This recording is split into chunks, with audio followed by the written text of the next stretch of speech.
Convido você a abrir no livro de Ruth, capítulo 4, ainda em pé.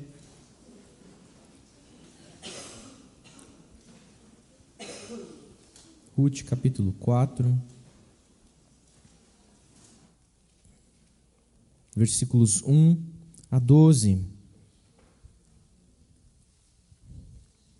Eu convido você a ler junto comigo de maneira alternada. Eu vou iniciar lendo o primeiro versículo, os irmãos respondem com o segundo, e assim nós vamos alternando até o versículo 12. A igreja sempre lerá os versículos pares, e eu lerei os versículos ímpares. Ruth, capítulo 4, versículos 1 a 10. Boaz foi até o portão da cidade e sentou-se ali. Eis que o resgatador, de quem Boaz havia falado, ia passando. Então ele o chamou. Ó fulano, chegue até aqui e sente-se. Ele foi e se sentou.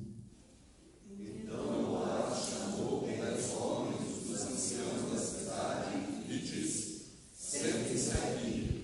E eles se sentaram. Boaz disse ao resgatador: Noemi, que voltou da terra dos Moabitas, pôs à venda aquele pedaço de terra que foi de nosso parente Elimeleque. Então resolvi informar-o disso e dizer a você: compre essas terras na presença dos que estão assentados aqui e na presença dos anciãos do povo. Se você quer resgatá-las, faça isso. Se não, diga para que eu me saia. Porque não há outro que possa resgatá-las a não ser você, e depois de você, eu. Então ele respondeu: eu vou resgatar essas terras. Boaz, porém, lhe disse: No dia em que você receber essas terras da mão de Noemi, também terá de receber Ruth, a Moabita, já viúva, para perpetuar o nome do esposo falecido na herança dele.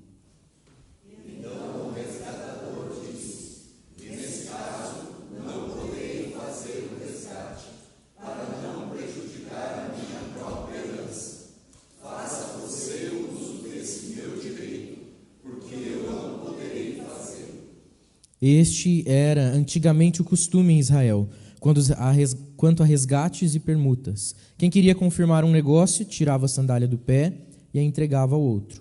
Era assim que se confirmava um negócio em Israel. Por isso, quando o resgatador disse a Boaz: faça você o resgate, tirou a sandália do pé.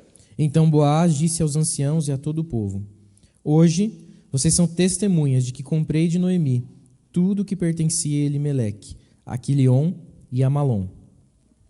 E também logo por mulher Ruth, a Moabita, que foi esposa de Malom, para perpetuar o nome deste sobre a sua herança, para que este nome não seja exterminado dentre seus irmãos e do portão da sua cidade. Hoje vocês são testemunhas disso. Todo o povo que estava no portão e os anciãos disseram: Somos testemunhas. E disseram a Boaz: Que o Senhor faça essa mulher, que está entrando na sua família, como fez a Raquel e Lia, que edificaram a casa de Israel. E que você, Boaz, seja um homem poderoso em Efrata, e que o seu nome se torne famoso em Belém. E com os filhos que o Senhor lhe der dessa jovem, a sua casa seja como a de Pérez, o filho de Tamar deu a Judá. Amém. Até aí. Pode se assentar. O livro de Ruth, e eu desafio você a lê-lo ainda hoje, saindo daqui, almoce, e faz o cochilinho da tarde, não tem problema. E depois, quando você levantar, já mais disposto, senta e leia o livro de Ruth. São 4 capítulos, nós lemos quase o 4º capítulo todo. É uma história curta, mas muito preciosa. E ela fala para nós de um costume que o Senhor mesmo estabeleceu em Israel, uma prática, mas ela fala para nós, a partir dessa prática, de algo muito maior. A história que a gente vê aqui é de uma mulher chamada Noemi, casada com um homem chamado Elimeleque. Eu vou resumir aqui, vou dar o spoiler, você vai ler depois, mas você já vai saber a história, né? Chamado Elimeleque, e eles viviam em Belém, com 2 filhos que eles tinham, Malom e Quilion. E aconteceu que houve fome naquela terra, e por receio, Elimeleque decide que vai para uma terra estrangeira, ele vai para Moabe, uma outra terra, um outro lugar, um outro povo, sai de Belém e vai até Moabe. Lá a sua família se desenvolve, seus filhos crescem e se casam. Um se casa com Orfa, uma moabita também, e outro se casa, Malom se casa com Ruth, né? Quilion se casa com Orfa e Malom se casa com Ruth, essa mesma Ruth que aparece aqui no capítulo 4. Acontece que lá Elimeleque falece, deixando Noemi viúva, e as viúvas padeciam muito em Israel, primeiro porque as mulheres não tinham posição na sociedade, mas porque também elas ficavam completamente desamparadas de homens que pudessem prover para dentro do seu lar. Mas ela ainda tinha alguma expectativa, porque os seus filhos estavam por ali. O que acontece é que tanto Malom quanto Quilion morrem também. E aí ficam 3 viúvas, Ruth, a sogra, e as suas 2 noras, Orfa e Noemi. Então Noemi se volta para elas e fala: eu vou para minha terra, eu vou voltar para Belém. Não tem mais por que a gente ficar aqui sofrendo, eu vou voltar para a casa dos meus parentes, e vocês também, cada uma pegue o rumo de vocês, volta para a casa do pai de vocês, porque não tem por que vocês ficarem junto comigo. E elas choram muito e falam: não, nós vamos junto com você, a gente vai ficar com você. E ela falou: não adianta, porque mesmo que eu tivesse outro filho, me casasse de novo, vocês vão ficar esperando eles crescerem, ficarem adultos para se casarem com eles e resgatar vocês e vocês terem alguma continuidade? É inviável esse plano, não vai funcionar. Voltem, encontrem maridos novos, voltem para o amparo da família de vocês, porque eu não posso fazer mais nada por vocês. E é como se toda uma geração ali morresse. Diante da história de Noemi, Elimeleque e os seus filhos, toda uma geração familiar acabasse. Não tinha mais expectativa nenhuma para aquela família. As mulheres deveriam voltar, então, e se casar com outros maridos e continuar novas famílias, perpetuar outros nomes de outros clãs, outras famílias. Mas então, nesse momento em que elas têm essa conversa tensa, difícil, chorosa, a Bíblia fala que elas choram mesmo juntas, Orfa fala: tá bom, eu vou voltar então para a terra dos meus pais. E ela vai embora. E Ruth permanece ali mais um tempo e diz: eu não vou te largar. E um texto famoso, né, que é a fala de Ruth, ela fala: o meu povo será o seu povo, o meu Deus será o seu Deus. Aonde fores, ali eu irei também. Aonde repousares, ali eu repousarei também. E Ruth fala: eu não vou arredar o pé daqui, eu vou ficar com você, Noemi. Se é para a gente sofrer, nós vamos sofrer junto, a gente continua sendo família. E elas voltam junto para Belém. E então elas voltam para a terra de Israel e voltam para os costumes de Israel. E talvez Ruth, por ser uma moabita, não conhecia muito bem esses costumes, mas Noemi era bem ciente de tudo o que acontecia. Então existia essa prática que o Senhor mesmo estabeleceu lá, muito antes de Ruth e Noemi, do resgatador. A figura de alguém dentro da família que, quando houvesse uma viúva, deveria resgatar essa viúva. Ele tinha a obrigação de se casar com essa viúva, mesmo que fosse casado, se casar com essa viúva para perpetuar não a sua geração, mas a geração daquele que faleceu. Então, se alguém se casasse com Noemi, resgatasse Noemi e se casasse com ela, os filhos que tivesse com Noemi eram filhos de Elimeleque. Ele era pai em nome de Elimeleque. Aqueles que se casassem com Ruth era pai em nome de Malom. Então, aquele que tivesse filhos com essas mulheres viúvas não tinha um filho para suas gerações. Isso era muito precioso para as famílias de Israel. Poder saber que tinha alguém, principalmente um filho homem, que fosse perpetuar suas gerações, levar o nome adiante de seu pai. E aí havia um conflito de interesses, de que às vezes alguns resgatadores não queriam cumprir o seu papel de resgatador, porque ele ia falar: eu não, vou ter que trabalhar 2 vezes pela minha família e pela família do defunto. Eu não tenho nada a ver com isso. E aí o que acontece é que Ruth acaba parando lá nas plantações de cevada de Boaz e acaba então conhecendo Boaz, esse homem bondoso, e ele era parente de Noemi. Na verdade, ele era parente de Elimeleque, ele era um dos resgatadores da família de Noemi. E Noemi instrui que Ruth se aproxime dele, e quando ela se aproxima para que ele pudesse então resgatá-la, ele fala: não, eu não posso fazer isso, porque existe uma linha, existe aí uma ordem, e eu não sou o primeiro da fila. Mas se aquele que for o primeiro da fila não quiser te resgatar, eu vou resgatar você. E aí ele faz justamente o que a gente leu no capítulo 4. Ele vai na porta da cidade e faz um evento público. Ele torna público aquilo que era importante, o resgate de Noemi e de Ruth.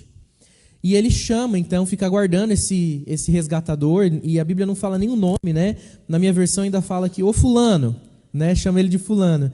Não fala nem quem é esse resgatador, mas era um parente mais próximo, que era o primeiro que tinha a obrigação de resgatar. E ele chama esse homem, se senta com ele à porta da cidade, chama mais 10 anciãos para que testemunhem essa grande reunião, E o texto dá a entender para nós, mais à frente, quando a gente vê que o povo responde junto, é que não tinha só, até o final da conversa, Boaz, o resgatador, o primeiro resgatador, e aqueles 10 anciãos, mas que havia uma reunião, mais pessoas tinham se achegado para ver o que estava acontecendo, né? Aqueles curiosos para ver que conversa era essa que estão fazendo aqui. É público, eu posso, né? Posso ver, posso acompanhar.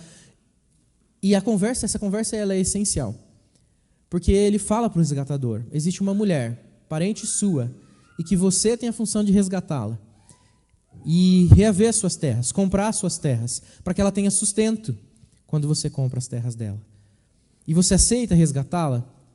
E o texto mostra para nós que esse homem fala, eu vou resgatar essas terras, no versículo 4. Ele termina dizendo isso, eu vou resgatar essas terras. E observe que esse homem não diz, eu vou resgatar essas mulheres, mas eu vou resgatar essas terras. Ele tinha uma disposição, mas a disposição dele era muito limitada pelo desejo de resgatar as terras. E é verdade que se ele resgatasse as terras, ele podia dar uma condição financeira boa para Noemi, pelo menos para que ela pudesse envelhecer e na sua velhice ter algum sustento, ainda que viúva. Mas Boaz faz um alerta para ele, mas a missão do resgatador não é só essa. Se você quer resgatar por completo, junto com as terras, você precisa se casar com Ruth, que é viúva do filho de Noemi. E aí, qual que é a resposta desse resgatador? Sinto muito, não vai dar. Isso vai prejudicar a minha herança. E ele não queria pôr em risco a própria herança. Ele não estava disposto a abrir mão daquilo que era dele e dos filhos dele para compartilhar com os filhos que ele teria em nome de Malom, junto com Ruth. Ele sabia que ali era filho de outro, geração de outro, mas despesa dele. E ele não estava disposto a se doar por completo nesse sentido. Então Boaz faz um ato que nos aponta, nos indica para o que Cristo fez por nós. Ele resgata não só as terras, mas resgata Ruth e Noemi. Através de Ruth ele resgata também Noemi. E ele se casa com Noemi. E ele faz isso publicamente, ele anuncia publicamente, você não vai? E ele fala, não vou. Tira a sandália do pé como sinal de que ele não ia fazer. E ele fala, pois eu vou. E vou fazer o resgate completo. Eu não vou só resgatar as terras para que elas tenham condições financeiras. Eu vou dar mais. Eu vou partilhar do relacionamento. Eu vou partilhar com ela do cuidado diário. Eu vou partilhar com ela da minha própria casa, dos meus próprios bens. Aquilo que eu tenho vai ser dela. E ele se casa, então, de fato, com Ruth. E o texto continua ali, nós não lemos, né? Mas você vai ver que Ruth é bisavó de Davi, o rei Davi. O mesmo Davi que também faz parte da geração do próprio Cristo.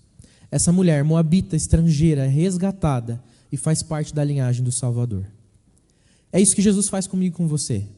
Ele nos resgata de uma condição de estrangeiros, indignos, viúvos, abandonados, largados à beira da sociedade.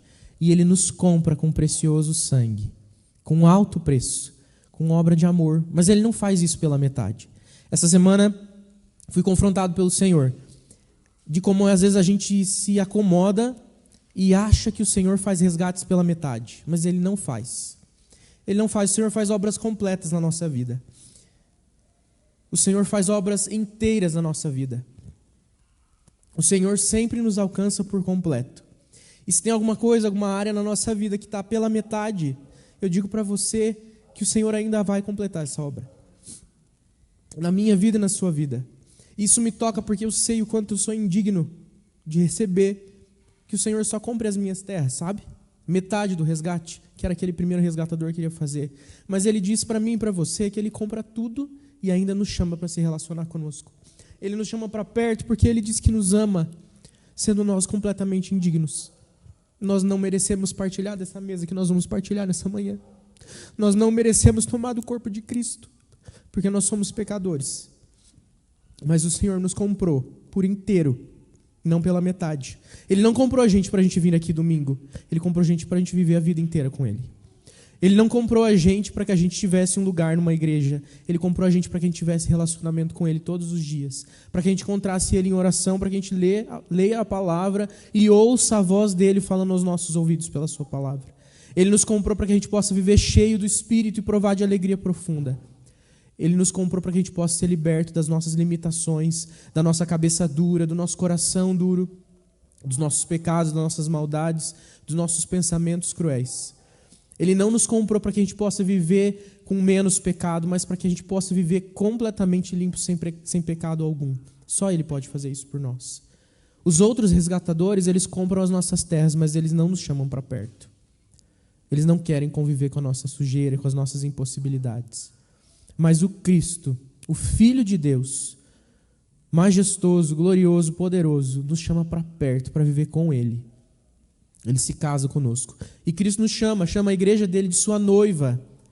Ele chama a gente de sua noiva. Nós somos a noiva de Cristo, porque Ele realmente quer se casar conosco.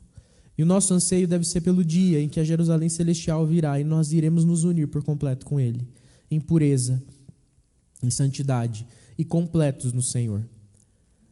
Não viva uma vida pela metade. Se você se contentou com aquilo que Deus fez e acha que dá para viver uma vida mediana no Senhor, eu digo que você não provou de nada. Talvez você tenha sido resgatado por outro resgatador, mas não pelo Cristo, porque o Cristo te chama para um casamento e um relacionamento. Te chama para viver de perto e tirar você de toda a condição de viuvez, de luto, de tristeza. O Senhor não nos deixa à mercê de pecado e de mal algum.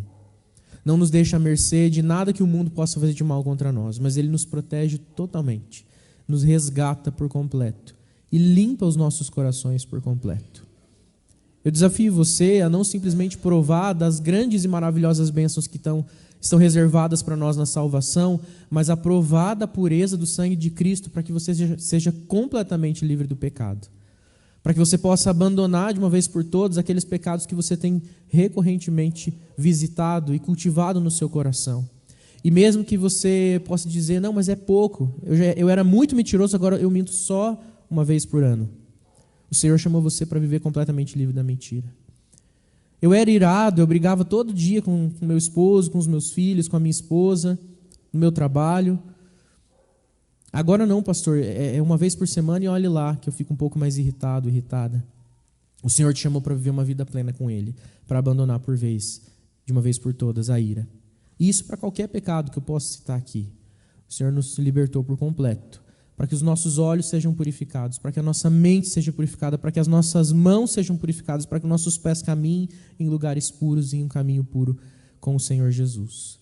E diante desse texto tão lindo, dessa história tão profunda de Ruth, Boaz, Noemi, nós somos desafiados a participar da mesa do Senhor não como uma mera tradição e costume de uma vez por mês ou 2 vezes por mês, mas para participar disso com o coração completo e cheio na presença do Senhor e minimamente derramado diante do Senhor, diante da nossa indignidade e da majestade de Deus, da glória de Deus, que mandou o seu Filho e nos amou de tal maneira que se entregou por nós e nos resgatou de uma vez por todas, por completo. Que ao tomar a ceia do Senhor você possa provar de algo diferente, provar da presença santa do Espírito, purificando o seu coração. Não porque o suco vai te purificar, mas porque Cristo